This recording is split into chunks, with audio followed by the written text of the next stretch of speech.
pessoal, seja bem-vindo a mais uma aula de Geografia. Eu sou a professora Marluce Furtado. Bom, pessoal, convido vocês hoje a conhecer o mundo um pouquinho melhor através da Geografia. Na aula passada, nós trabalhamos sobre a formação do processo de globalização com a evolução dos meios de transporte e dos meios de comunicação. Vamos continuar a nossa aula de hoje falando sobre os principais fluxos do processo de globalização. Então, venha comigo no slide a seguir para a gente entender como é que foi organizado esse processo de globalização. Bom, lembrando então que o processo de globalização, ele é uma integração, uma interdependência entre os países do mundo. Nós vimos que essa interdependência ela foi criada a partir da melhoria dos meios de transporte e comunicação para atender à necessidade da evolução do capitalismo. Bom, os principais fluxos desse processo são o fluxo de capital, que nós vamos dividir em fluxo de capital especulativo e fluxo de capital produtivo.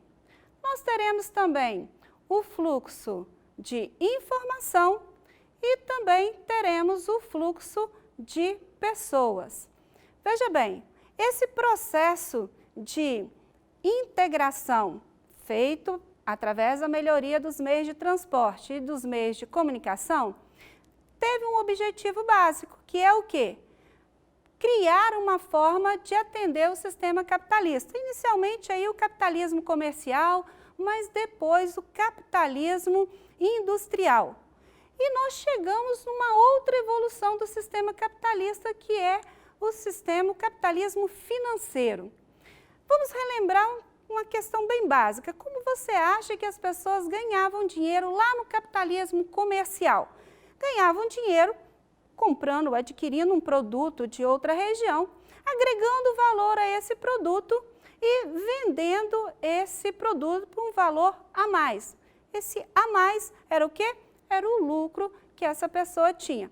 Bom, infelizmente, hoje ganhar dinheiro não é mais uma coisa tão simples. Observa no slide a seguir como é que as pessoas hoje ganham dinheiro. Principalmente com o que nós chamamos de capital especulativo. O que significa capital especulativo? Vem aqui comigo, pessoal. Talvez vocês já ouviram a palavra especulativo, especular. O que significa a palavra especular? Especular é mais ou menos questionar. Antigamente, os nossos avós, às vezes, costumavam dizer assim, essa criança é muito especula, ela especula demais. Por quê? Porque ela pergunta muito. Então, volta comigo no slide. Então, esse capital especulativo seria mais ou menos assim, aonde eu vou ganhar mais dinheiro? Bom, os administradores desse capital não se interessam em investimentos em produção, cujo retorno é demorado, mas em especular investimentos com rendimentos rápidos. Pessoal, esse rendimento rápido, de que forma? A gente pode observar, por exemplo, que o dinheiro num capital especulativo, ele pode migrar de uma região para outra, não ficando fixo em uma região específica. Retornem comigo. Veja bem, pessoal, o que é esse capital especulativo de fato? Imagina que eu tenha ganhado um valor X e eu não quero trabalhar muito com aquele valor. Eu não quero montar uma loja, eu não quero fazer uma indústria, eu quero ficar na boa, na praia, descansando, mas eu queria que esse dinheiro me desse um lucro. Então, eu vou fazer o quê? Eu vou colocar esse dinheiro no banco, numa financeira, num fundo de ações. Para quê? Para que outra pessoa pegue aquele dinheiro emprestado e trabalhe com ele. E eu recebo o juro daquele empréstimo. Contudo, claro, eu não tenho condição de emprestar esse dinheiro e assumir todo o risco, se a pessoa, por um acaso, não conseguir ter êxito no seu negócio. Então, o que eu faço? Eu deixo para o banco fazer essa intermediação entre a pessoa que vai pegar o dinheiro emprestado e eu que vou deixar o dinheiro no banco. A questão é claro que quem ganha mais com isso não sou eu, é o banco. Mas tudo bem, nesse caso eu também não fiz nada, deixei o dinheiro parado lá, é claro que alguém vai ganhar mais que eu. Bem, vamos comigo no slide a seguir. Bom, esse capital especulativo, ele é muito negativo para a economia de uma forma geral. Por quê? Porque ele pode deixar os países ou grupos de pessoas muito dependentes desse valor. Por quê? Porque esse valor, como ele não é fixo, ele só consegue ter um rendimento. Retorne comigo, pessoal. Ele só consegue ter um bom rendimento se ele for muito bem aplicado e se, claro, né, der garantia ao investidor que ele não vai perder o seu dinheiro. Mas se ocorrer qualquer problema político, econômico, dentro do país ou com uma determinada empresa que mostra ao investidor que ele pode perder o seu investimento, o que ele vai fazer? Ele vai retirar o seu dinheiro dali e vai empregar em uma outra região. O capitalismo, ele vai possibilitar isso devido às melhorias dos meios de comunicação. Então, eu posso, com um simples toque no celular, transferir o meu dinheiro de um banco para o outro ou de um país para o outro, como também é muito comum. Então, vamos seguir o slide. Nós vamos observar que o México, no ano de 1994, ele sofreu processo, né, devido a esse capital especulativo. A crise no México tratou-se de uma crise associada à especulação financeira e fuga, claro, de capitais resultante de uma crise política interna do México.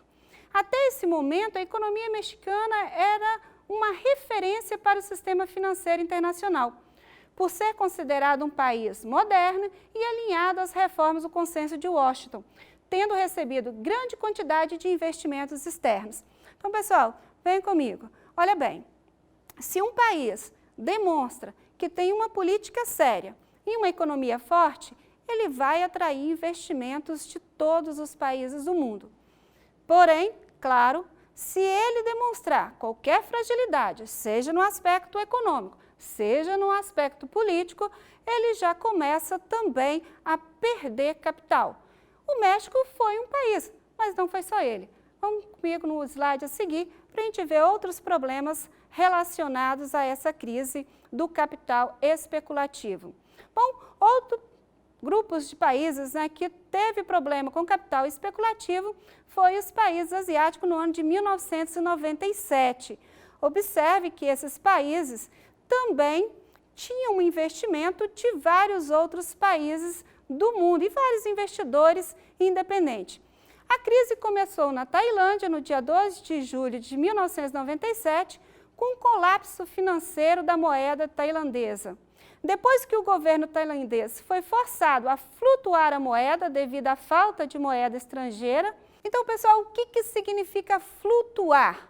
Flutuar significa perder a base, de certa forma, o controle sobre a moeda. O governo tailandês deixou que a moeda flutuasse para que ela atendesse às necessidades do mercado. Volta comigo no slide. Então, quando ele flutua a moeda, ele vai deixar de ter esse controle e, com isso, vai gerar uma incerteza no mercado. E isso vai fazer uma fuga de capital, o que, claro, ocorreu quase imediatamente após a flutuação do câmbio e aí deu início a uma reação em cadeia. Vem comigo, pessoal, o que é uma reação em cadeia? Pensa bem. Se você tem um país com uma determinada característica que teve um determinado problema, qual a possibilidade de outro país que também tem as mesmas características também não ter o mesmo problema? É muito grande. Então, por isso, os países emergentes, como os tigres asiáticos, os países ali da região da Ásia, começaram a demonstrar essa fragilidade de controle do seu câmbio, de controle da sua moeda, claro que isso também poderia ocorrer em outros países e isso se alastrou em diversos países do mundo. Bom, continuando, nós vamos observar que essa crise também ela vai chegar na Rússia em 1998. Pessoal, vem aqui. Veja bem, notaram? 1994, 97, 98 são muito próximos as datas. Isso significa que, de certa forma, uma crise acaba influenciando a outra. Venha então comigo no slide. Bom, a Rússia era um país que estava num período de transição do socialismo para o capitalismo. Então, uma das fragilidades da Rússia seria não ter a estrutura necessária para manter a sua economia no estilo capitalista. Então, essa crise russa em 1998, também conhecida como a moratória russa, foi a crise que resultou na desvalorização do rublo e na declaração da moratória, que foi, vem comigo gente, o que é uma moratória? Uma moratória é mais ou menos da seguinte forma: eu devo, não nego, mas eu só pago quando eu puder. Mais ou menos foi o que a Rússia fez e assim outros países também. Não estavam negando a dívida, mas estavam dizendo claramente, não tenho condições de pagar agora, pago quando eu puder. E isso, claro, gera uma incerteza muito grande no mercado financeiro, porque ninguém quer deixar o seu dinheiro investido num local que ele não sabe quando ele vai ter retorno e se vai ter retorno. Então, é um problema sério dentro dessa economia do sistema capitalista, principalmente do capital especulativo. Vamos continuar, então? Outro país que também teve o seu reflexo aí do capitalismo, do capital especulativo, foi o Brasil em 1999. Eu quero que vocês observem o gráfico. Olha que o Brasil vinha, né, numa crescente do seu PIB até 1997 e depois ele começa a ter uma queda. 1997 lembra algumas crises que já estavam ocorrendo em outras regiões do mundo e que começaram numa reação em cadeia, chegar a países, né, com algumas características similares. E o Brasil, em 1999, tem uma crise que vai, né, gerar um problema muito sério. Por quê? Porque essa crise, né, conhecida no Brasil como efeito samba, foi um forte movimento de queda do real que ocorreu entre janeiro de 1999, né, quando o Banco Central abandonou o regime de banda cambial e passou a operar em regime de câmbio flutuante. Vem comigo, pessoal, lembra o que é câmbio flutuante? Câmbio flutuante é aquele dinheiro que, de certa forma, o governo deixa de ter um controle e deixa que o mercado financeiro defina a sua valorização de acordo com o sistema econômico internacional. E, claro, o Brasil aí teve um problema muito sério nesse período devido a esse câmbio flutuante. Bom, continuando então, no nosso slide a seguir, qual foi o outro país que também teve grandes problemas com o capital especulativo? A nossa irmã Argentina, claro, né? Nós vamos ter aí um problema também que vai começar com uma instabilidade política que vai ser aliada a situações econômicas e sociais. Resultou aí em desemprego na Argentina que superava 15% e que subia implacavelmente. Essa insegurança nas ruas, a desconfiança por parte do mercado financeiro internacional e uma gigantesca dívida externa levaram a população às ruas exigindo o impeachment do presidente. Então, pessoal, veja bem, esses problemas econômicos, eles têm causas diversas, tá? Mas geralmente vão ocorrer devido à insegurança do mercado. E você pensa, então é só com países pobres ou emergentes que acontece isso? Em países ricos não vai acontecer? Claro que sim. Segue no slide a seguir. Bom, vamos ver aí a crise na Grécia, também resultado do capital especulativo, mas também de uma organização política e econômica desfavorável, fez com que a Grécia acabasse com uma crise que abalou, de certa forma, a União Europeia. Porque lembrando, venha comigo, pessoal, lembra que eu falei antes? Se você tem uma crise com um país com uma característica, a probabilidade de outro país com a mesma característica ter também essa crise é grande. Então, claro, se um país emergente, um país subdesenvolvido, que começa a ter um problema, esse problema pode ocorrer em outros países das mesmas características. Então, se um país que pertence à União Europeia, um dos blocos econômicos mais fortes do mundo, poderia também atingir os demais países do bloco da União Europeia? Claro que sim. Então, venha comigo, né? O que foi feito em relação a isso? A crise econômica financeira da Grécia, que iniciou aí a crise da dívida pública na zona do euro, essa última com origem em 2008, a situação se agravou quando foi descoberto que o governo grego estava ocultando dados macroeconômicos, entre eles o verdadeiro valor da dívida nacional. Então, em 23 de abril de 2010, o governo grego viu-se obrigado a pedir empréstimos de mais de 100 milhões de dólares da União, 100 milhões de euros da União Europeia para poder recuperar a sua economia. Bom, pessoal, então a gente pode observar aí que, claro, os países da União Europeia se uniram para tentar fazer com que essa crise não se espalhasse pelos demais países da União Europeia. Conseguiu? De certa forma, sim. Mas a que preço? Por exemplo, a Grécia, o governo, né, da Grécia acabou perdendo muita autonomia sobre a sua política. Ele foi obrigado a criar uma política que atendesse o mercado externo, ou seja, para que ele se mantivesse dentro da zona do euro e também se mantivesse dentro de uma estrutura dos países europeus, ele precisava abrir mão, de certa forma, da sua autonomia política e econômica para poder atender às necessidades desse sistema capitalista. Bom, pessoal, então agora nós vamos para uma outra forma de capital, que é o chamado capital produtivo. Tá? E o nome é bem interessante. O que seria capital produtivo? Então, venha comigo no slide a seguir. Capital produtivo é o fluxo de capital produtivo, aquele que vai produzir. Ele é mais lento, pois são investimentos a longo prazo, susceptíveis a oscilações repentinas do mercado. Podem ser aplicados, por exemplo, numa loja. Pode ser aplicado, por exemplo, numa indústria ou numa usina, no caso aí, né, de eletricidade. Pode ser também em atividades industriais, das diversas formas. Então, pessoal, vem comigo. Olha bem, capital produtivo. O que seria o capital produtivo exatamente, trocando em miúdos? Vamos imaginar que eu ganhei um certo valor e eu tenho medo de deixar ele aplicado no banco, porque eu não sei, pode ocorrer algum problema, como já ocorreu em muitos países, de eu perder esse dinheiro, então eu quero investir em algo. Vou investir em quê? Vamos imaginar que eu resolvi plantar aí uma lavoura de café. O preço do café está bom, vou plantar uma lavoura de café. Significa que eu plantei esse ano e ano que vem e eu recebi o meu dinheiro de volta? Não.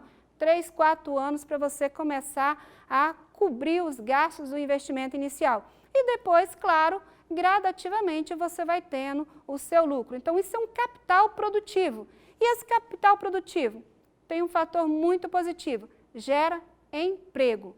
Gera emprego por quê? Porque qualquer atividade que você vai desenvolver, você vai ter aí a produção de algo. E essa produção de algo vai precisar de mão de obra.